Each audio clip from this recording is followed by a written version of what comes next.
Have you ever looked at a meal and thought, this could be the last thing I ever eat?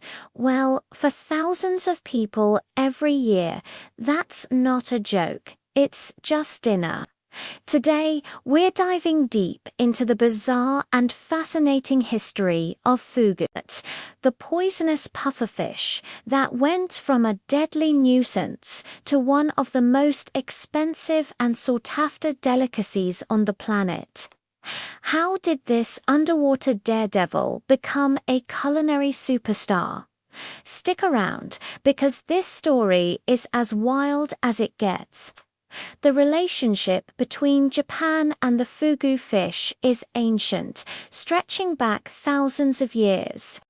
Archaeological evidence from shell mounds, known as keizuka, shows that people during the Jomon period, as far back as 10,000 BC, were eating pufferfish.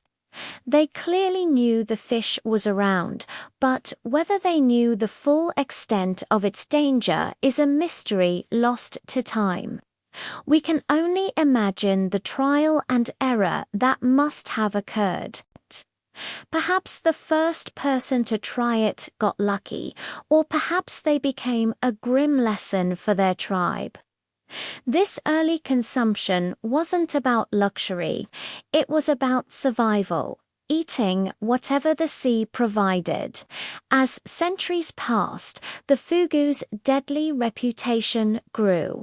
The poison tetrodotoxin is over 1,200 times more potent than cyanide, and there's no known antidote.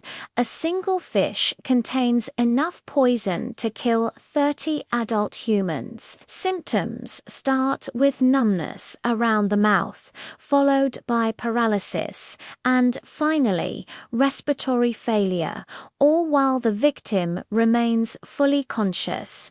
It's a truly horrifying way to go. Because of this extreme danger, the authorities in Japan started to take notice. During the Azusa Momo period in the late 16th century, the powerful warlord Toyotomi Hideyoshi, who was trying to unify Japan, noticed a problem. Many of his samurai warriors were dying not on the battlefield, but at the dinner table after eating fugu in the port city of Shimonoseki. To preserve his army, he enacted a sweeping ban on the consumption of fugu for the entire samurai class. This prohibition continued into the Edo period under the Tokugawa shogunate, which extended the ban to the general public. For nearly 300 years, eating fugu was an illegal underground activity. You could be punished severely, losing your property or even your life, for daring to taste the forbidden fish. But as with any prohibition, it only made the fugu more desirable. Secret fugu parties were held by thrill-seekers and gourmands who craved the unique taste and the exhilarating brush with mortality. The fish developed a counterculture mystique. It was a food for rebels and poets who wrote haikus about its sublime flavor and the courage it took to eat it. They described the taste as umami, at its most refined, a clean, subtle flavor with a uniquely firm texture that was unlike any other fish.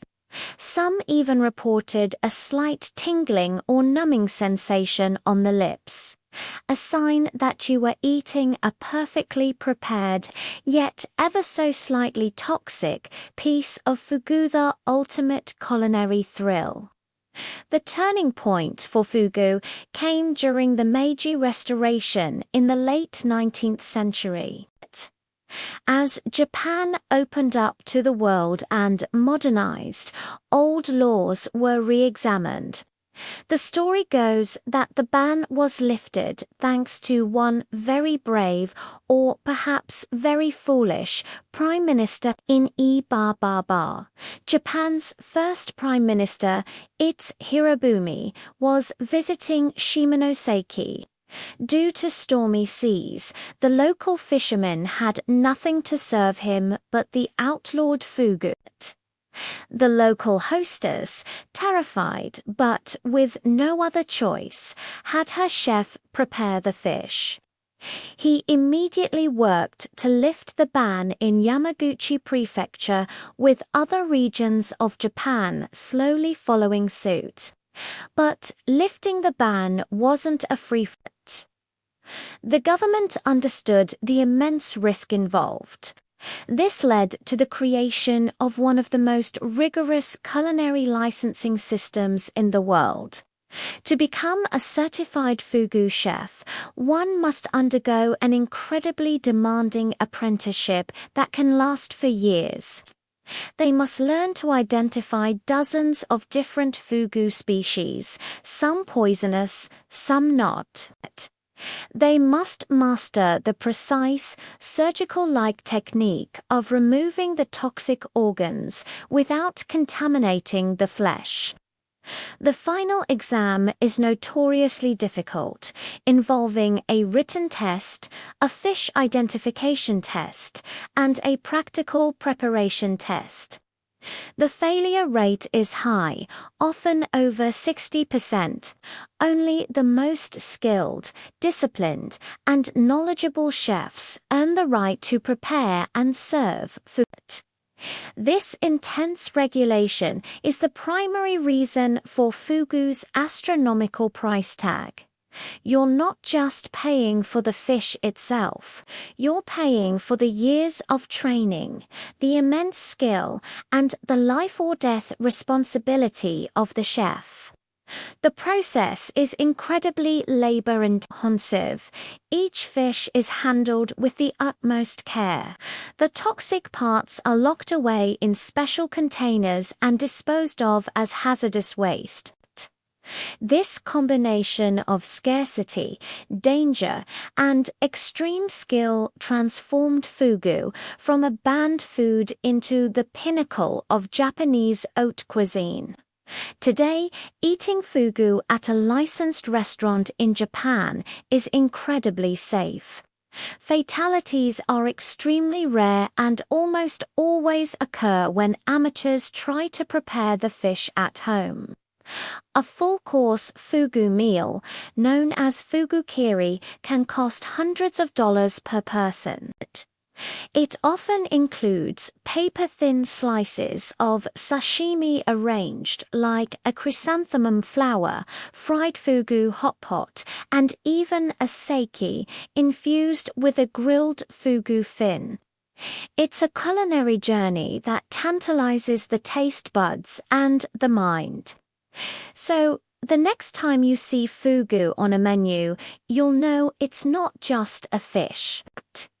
It's a symbol of history, a testament to human curiosity, and a culinary tradition born from the dance between pleasure and peril. It's a food that forces you to place your life in the hands of a chef, an ultimate act of trust that makes every bite an unforgettable experience. Thank you so much for joining me on this historical journey. If you found this story as fascinating as I do, please hit that like button, subscribe for more deep dives into the world of food, and share this video with a friend who loves a good thrill. See you in the next one.